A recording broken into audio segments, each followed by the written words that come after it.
Welcome back to Silent Screams. I'm about to share with you some of the creepiest true Japanese horror stories that will definitely make you question the next shadow you see in the corner of your room.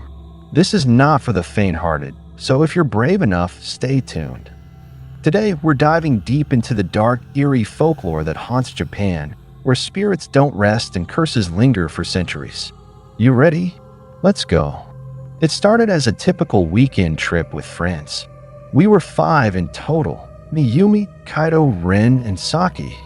We'd all known each other since high school, and now in our mid-20s, we liked to reunite whenever we could. Kaido had heard of this little town deep in the mountains, a place few ventured to, but supposedly rich in old-world charm. It was called Sugisawa, and although I hadn't heard of it before, Kaido said it was famous for its hot springs. The road there was winding and narrow. The forest pressed in on both sides, the trees so tall and dense they blocked out most of the sunlight. It was gloomy despite being midday, and for the first time, I felt an uncomfortable chill that settled at the base of my neck. "You all right?" Yumi asked, her voice barely audible over the hum of the car engine. "Yeah, just the road. It's creepy, huh?" She nodded, and we both glanced out the window as the car sped along. The trees seemed to whisper, their branches swaying in the breeze as though something unseen was moving through them. I shook the thought away. I wasn't going to let some weird vibes ruin this trip. After about 4 hours, we arrived in Sugisawa, a small, seemingly abandoned town nestled between the mountains. The buildings looked ancient, most of them dilapidated and covered in vines. But just as Kaido promised, there was an onsen, a hot spring that supposedly had healing properties. We checked into the tiny inn near the hot spring. There was no staff, just a note and keys left at the front desk. No other guests either. "It's like we have the place to ourselves," Rin said, trying to lighten the mood. "Couldn't have planned this better." I forced a smile but couldn't shake the feeling that something was off. The silence was unsettling, as if the entire town was holding its breath. After settling in, we decided to head to the hot spring. It was located at the far end of town, a 5-minute walk from the inn. The sun had started to set, casting an orange glow over the rooftops. As we walked, I noticed something strange. There were no sounds. No birds, no insects, just silence. "I don't like this," Saki whispered, her eyes darting around. "It feels wrong." "Don't be so dramatic," Kaido scoffed. "It's an old town, probably not many people left." Still, I couldn't shake the unease creeping up my spine. The onsen was beautiful, though. The water was warm, steam rising in delicate swirls into the evening air. We all slipped in, trying to shake off the cold and the strange feeling that had settled over us since we arrived. But the feeling never really left. The longer we sat there, the more uncomfortable I became.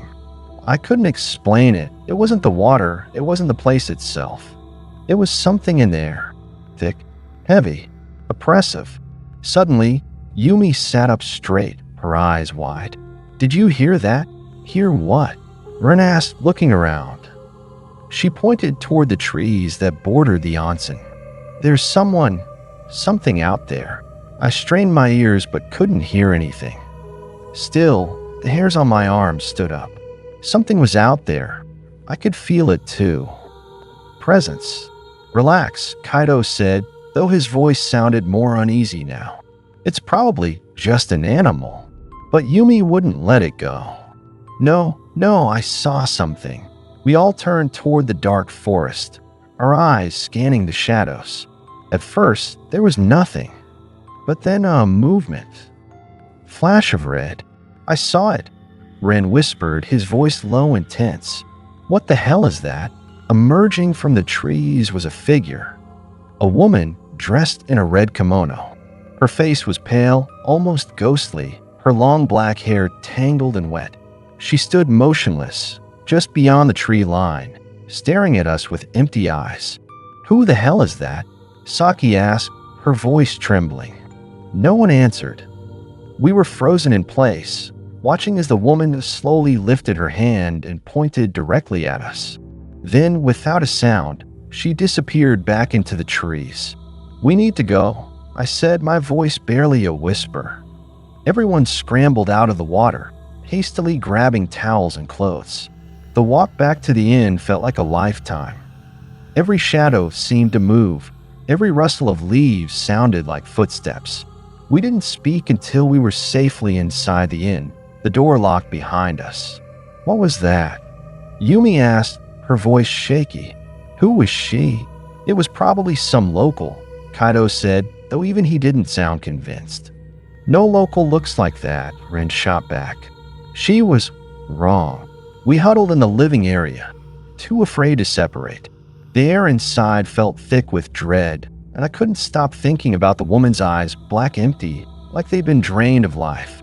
As the night wore on, the temperature inside the inn began to drop. At first, it was just a slight chill, but by midnight, the air had become freezing. We wrapped ourselves in blankets, but it didn't help. It felt like the cold was seeping into our bones. Something's not right, I said, my voice barely audible. We need to leave. No one argued. We all knew it. But as we gathered our things, a loud bang echoed through the inn. It sounded like someone was slamming on the walls. The sound moved through the building, growing louder, closer. What the hell is that? Saki cried, her voice trembling. We stood in the center of the room, frozen, listening as the banging grew louder, more frantic. And then it stopped. The silence was deafening. Suddenly, the door to the inn burst open and cold air rushed in, nearly knocking us off our feet. Standing in the doorway was the woman from the woods. Her red kimono billowed in the wind, and her eyes, those empty, soulless eyes, locked onto mine.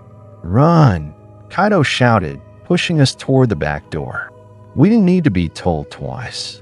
We sprinted out of the inn and into the night, the cold biting at our skin. The woman didn't follow us, but the feeling of being watched never left. It was as if her eyes were burning into the back of my skull. We ran through the streets of Sugisawa, the buildings looming over us like silent, watchful giants. The town felt more alive now, as though it was breathing, watching. Every shadow seemed to move. Every alley held a secret. I don't know where to go. Kaido shouted, his voice frantic. Just keep moving. I yelled back. We turned down a narrow street, our footsteps echoing off the walls. The air was thick with dread, and the further we ran, the more the town seemed to close in around us. The buildings leaned closer, the shadows deepening. It felt like the town itself was alive, hungry. Suddenly, Ren stopped dead in his tracks. Guys, do you hear that? We all froze, straining to listen. At first, there was nothing, just the sound of our heavy breathing. But then, from somewhere far off, came a sound that chilled me to the bone. It was the soft, haunting hum of a lullaby. It's her, Yumi whispered, her voice shaking. She's coming. We turned and ran again, our hearts pounding in our chests. The lullaby grew louder, closer. The streets twisted and turned, leading us deeper into the town. It felt like we were running in circles, the town trapping us in its web. Finally, we burst out onto the main road, the forest looming ahead. But just as we thought we were free, the lullaby stopped. The silence was deafening. And then, from the darkness, the woman appeared again. This time, she was closer, her eyes fixed on me. Her mouth opened, and a low guttural moan escaped her lips.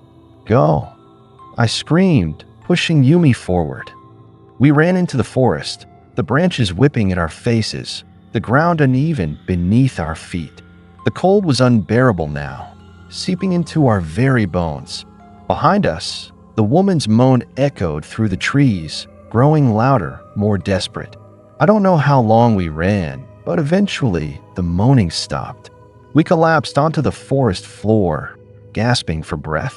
The silence was overwhelming, but the feeling of being watched never left. Is she gone? Ren asked, his voice barely a whisper. I don't know, I replied, my heart still racing. We sat in the darkness, too afraid to move, too afraid to speak. The town of Sugisawa loomed behind us, its secrets buried deep within its crumbling walls. The woman in the red kimono had vanished, but I knew in my gut that this wasn't over. Something had followed us.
We sat there in a forest for what felt like hours, the cold seeping into my bones.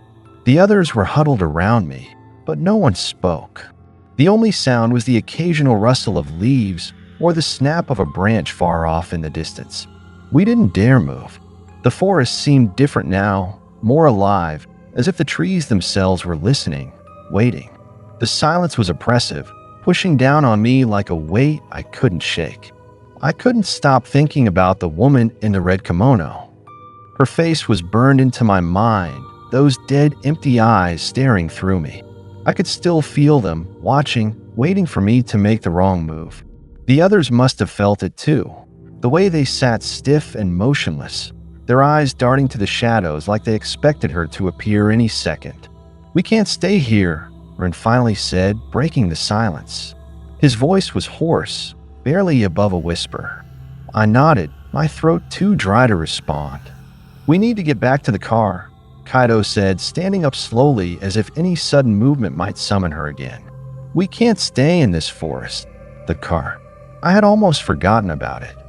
The only way out of Sugisawa. I didn't even know how far away we were from it anymore.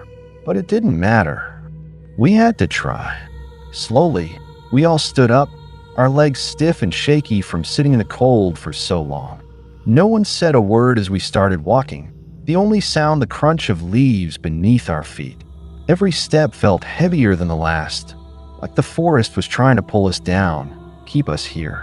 As we moved deeper into the trees, the temperature dropped even more. My breath came out in thick, white clouds, and my fingers were starting to go numb. I wrapped my arms around myself, trying to hold onto whatever warmth I had left. After what felt like hours of walking, we finally saw the road through the trees.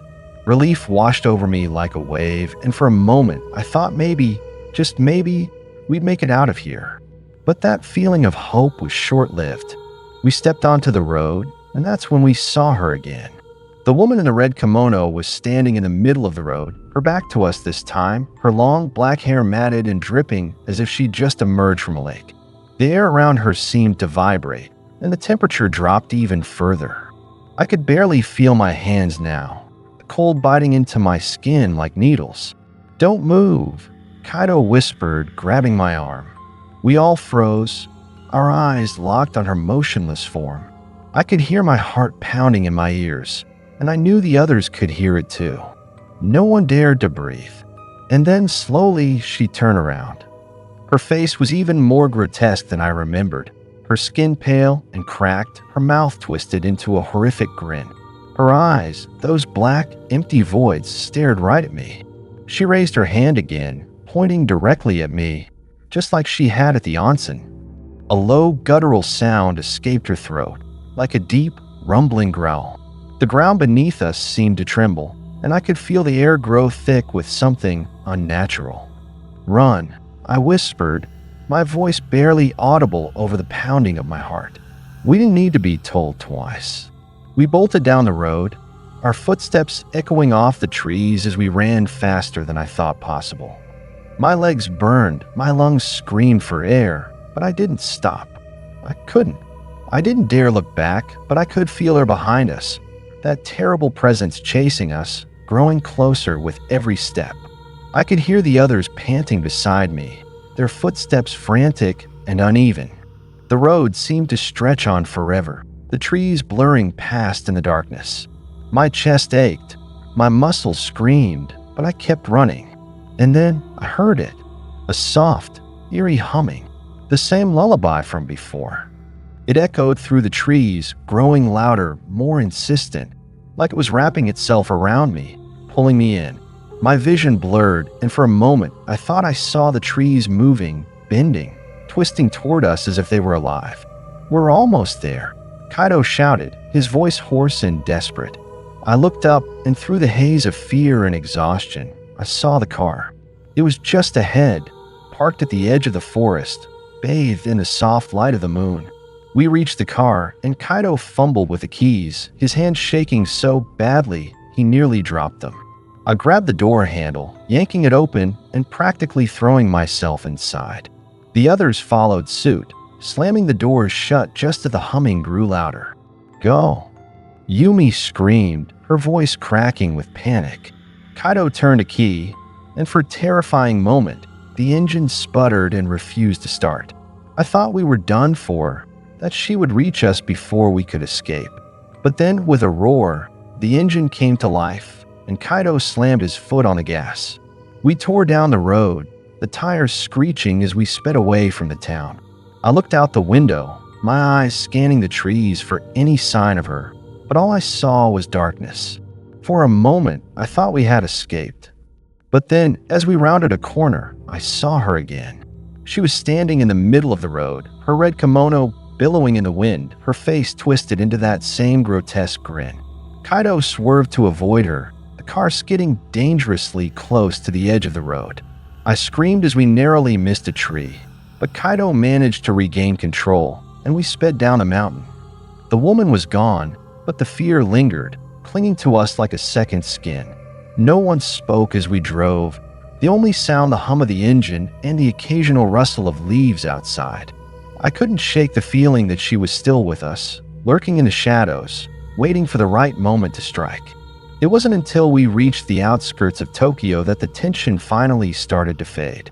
The city lights were a welcome sight, bright and alive in contrast to the suffocating darkness of Sugisawa.